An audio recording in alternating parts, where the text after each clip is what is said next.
ताई, मुंबई महापालिका निवडणूक काँग्रेस स्वबळावर लढणार असं रमेश चेन्नीतला जे काँग्रेसचे राष्ट्रीय प्रभारी आहेत त्यांनी वक्तव्य केलेलं आहे आणि हेच वक्तव्य ज्योती गायकवाड यांनी सुद्धा केलंय. कसं पाहता याकडे? मुळामध्ये त्यांच्या पक्षातले ते प्रमुख नेते आहेत आणि त्या पक्षाच्या काही पदाधिकाऱ्यांनी जर त्यांच्याकडे काही मागणी केली असेल तर त्या प्रमुखाला काही निर्णय घ्यावे लागतात आणि जर ते तसे घेत पण असतील तर महाविकास आघाडी म्हणून आम्ही जे सगळे एकत्र झालेलो आहोत याच्यासाठी पक्षप्रमुख म्हणून जे जे आमच्या पक्षाबरोबर आहेत त्याचे सगळे पक्षप्रमुख म्हणून ह्याचा विचार करतील.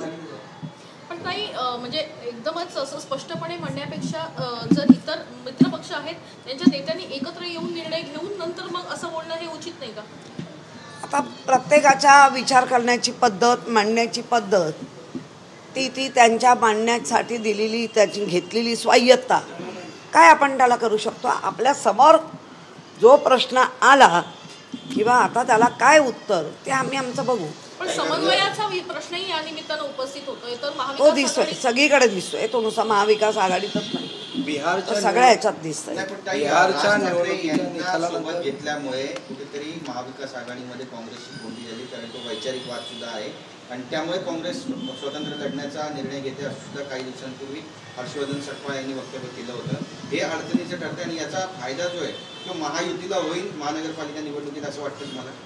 आता ह्यांच्या नेत्यांनी बिहारचं एकंदर झालेलं राज बघूनही त्यांना वाटत असेल अशा पद्धतीने जावं तर त्यांना कोणी थांबवू नाही शकत, त्यांच्या वरिष्ठ थांबवू शकतात. पण बिहारमध्ये जी परिस्थिती काँग्रेसची बघायला मिळाली होती तर तशीच परिस्थिती महानगरपालिकेमध्ये होऊ नये म्हणून एक वेगळा निर्णय काँग्रेसकडून घेतलाय असं वाटतंय का आणि हा कितपत योग्य वाटतंय तुम्हाला? नाही, मला योग्य आणि अयोग्य म्हणण्यापेक्षा जे निर्णय घेत आहेत जे पक्षाचे प्रमुख म्हणून त्यांना ते योग्य वाटतंय का हा मोठा प्रश्न आहे आणि काही दिवसात ते योग्य की अयोग्य कळेल. नाही ताई, महाविकास आघाडी म्हणून तुम्ही एकत्र असायला पाहिजे, मात्र ज्या प्रकारे काँग्रेसची एकला चळवळीची भूमिका आहे आणि ती विशेषतः बिहार विधानसभा निवडणुकी निकालामध्ये सुपडासा पाहायला मिळाला त्यानंतरची परिस्थिती.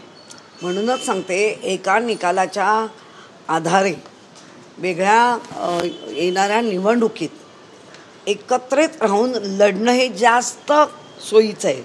पण ते जर नसेल तर त्यांचे वरिष्ठ आणि काँग्रेसचे दिल्लीत बसलेले वरिष्ठ या गोष्टीचा आढावा घेतील. राष्ट्रवादी काँग्रेस पार्टीचे जवळपास 15 उमेदवार अजितदादांनी बिहारमध्ये उतरवले होते, मात्र प्रत्येक उमेदवाराची म्हणजे 15 उमेदवारांची डिपॉझिट जप्त झालेली पाहायला मिळते. त्यांची कदाचित ती लिटमस टेस्ट असेल, काय माहिती. अमित साटम यांनी मोठं विधान केलंय, ठाकरे डाकू आहेत, त्यांनी मुंबई लुटली, अनेक संपत्त्या लुटल्या असं वक्तव्य केलंय. याला उत्तर कसं? एक मिनिट, ज्याने डाकू म्हटलंय ना त्याला त्यांच्या विभागात त्याला काय म्हणतात ते विचारा. दुसऱ्याकडे काय असं हे झाल्यानंतर काही म्हणू शकतो. आणि त्यांच्यात आता कॉन्फिडन्स कौरवांसारखे वाढत चालले, वाटेल तसं मिळत चाललंय, तर कॉन्फिडन्स त्यांचा वाढत चाललाय. त्यामुळे कोणाला डाकू म्हणतील, काय म्हणतील, स्वतःला काय म्हणतायत बघायचंच नाही आपलं वाकून, दुसऱ्याचंच. पण महानगरपालिकेच्या निधीवर डल्ला मारणारे असं देखील उल्लेख केलेला आहे. हो ना, मारणारे. 2022 ते आत्तापर्यंत तुम्ही जे ठेवी काढून काय डल्ले मारले, काय श्रीखंड खाल्ले, काय काय केले ते लोक बघतायत. आमचे डल्ले असते तर आम्ही 90,000 कोटीपर्यंत FD ठेवल्या नसत्या. ताई, बिहार विधानसभा निवडणुका नंतर स्थानिक स्वराज्य संस्थांच्या निवडणुका होत पाहतात महाराष्ट्रामध्ये. या निकालाचा महाराष्ट्रावर काही परिणाम जाणवेल असं वाटतं तुम्हाला? हो, बऱ्यापैकी जाणवेल की मराठी माणसाला ह्या निकालामुळे कसा अधिक उद्ध्वस्त करतील म्हणून मराठी माणसं किंवा इथे राहणारी जी अदर भाषिक पण एक होतील आणि लढतील. मुख्यमंत्री देवेंद्र फडणवीस यांनी एक वक्तव्य केले की मुंबईचा महापौर हा महायुतीचा असेल, आमच्यात भांडणं लावण्याचा प्रयत्न करू नका. ठीक आहे ना, करा. ओके. पण ताई, एकीकडे आपण अमित साटम असं पण म्हणतायत की मुंबई कुणाची जहागीरदारी नाही. हे जहागीरदारी नाही हे गेली 25 वर्षात कळली नाही. आता जराशी कुठे बेडकी फुगायला लागल्या मोदींच्या जीवावर म्हणून वाटतंय तर तुमच्याही बाची जागीरदारी नाही, ही जागीरदारी मुंबईकरांच्या बाची आहे. मुंबईमध्ये मनसेनं आणि भाजपमध्ये बॅनरवर पाहायला मिळाले ठाकरेंचा सेवक तोच नगरसेवक या बॅनरला आता भाजपने प्रत्युत्तर दिले. परिवाराचं नाही तर मुंबईचा सेवक तो नगरसेवक असे बॅनर दादरमध्ये लागले. भाजपाला शाब्दिक प्रयोग खूप जमतात. मग काय आम्ही पहारेकरी आहोत, मग आम्ही हे सगळे आम्ही गेल्या 2017 किंवा त्याच्याही आधी सगळे शब्दांचे फवारे कसे उडवायचे आणि ते उडवूनसुद्धा मग मात्र परत लालची होऊन स्टँडिंगवाल्याकडे कसं जायचं बसायला ह्याच्याकडे ते आम्हाला सगळं माहिती आहे. पंतप्रधान नरेंद्र मोदी यांनी काँग्रेसवर घणाघाती टीका केली की काँग्रेस मुस्लिम लीगी माओवादी काँग्रेस झाली आहे. काँग्रेसचं येणाऱ्या काळामध्ये मोठं विभाजन होईल. जसं शिवसेना पक्ष फोडला तसं काँग्रेस नाही. ज्या ते पंतप्रधान हे देशाचे असतात, नंतर ते कोणाच्या पक्षाचे नसतात, पण त्यांचं एकंदर सन्माननीय पंतप्रधानांचं वाक्य हे जास्तीत जास्त BJPला मोटिवेट देण्यासारखं आहे. आणि अशा मोठ्या पदावर बसलेल्या कुठल्याही पंतप्रधानांसारख्या मोठ्या पदावर बसलेल्या व्यक्तींनी किमान असं वाक्य असलेल्या यांना सगळ्यांना संपवण्याची जी वार्ता आहे ती मला वाटतं चुकीची आहे. मिशन 150 असं भाजपने घोषित केलेलं आहे. दुसरीकडे महायुतीमधल्या मित्रपक्षांना त्या ठिकाणी ग्राह्य धरलेलं बघायला मिळत नाही. ते महायुती आणि त्यांचे कोण आहेत ते बघून घेतील. मिशन 400 पार पण होतं, तर मिशन 229वर आणून ठेवलं.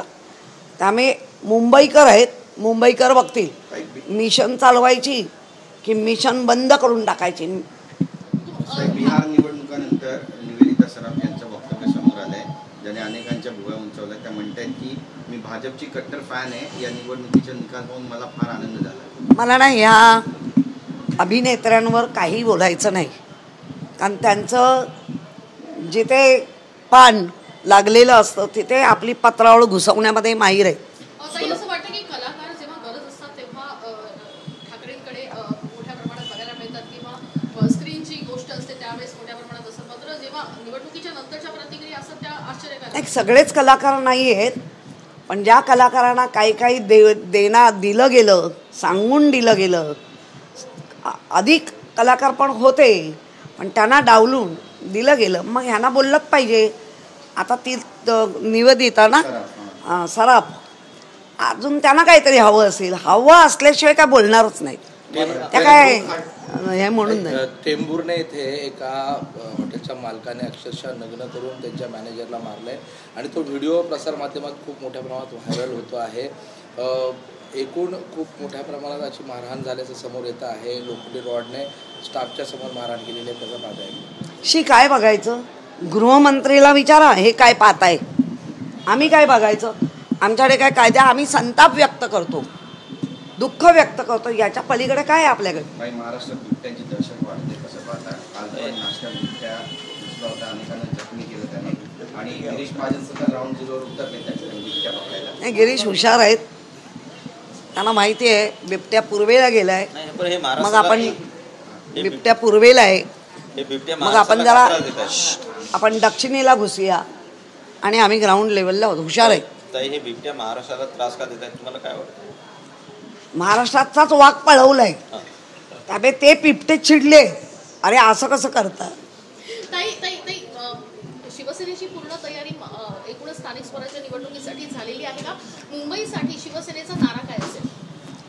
ह्या नाऱ्याचं आत्ता आमच्याकडे आज किंवा उद्या 2-3 गोष्टी, मागच्या वेळेला तर आदित्याने तो नारा दिलेलाच आहे, त्याच नाऱ्याला पुढे घेऊन जातो. एक शेवटचा प्रश्न आणि शुभ बोल नाऱ्याचा आहे.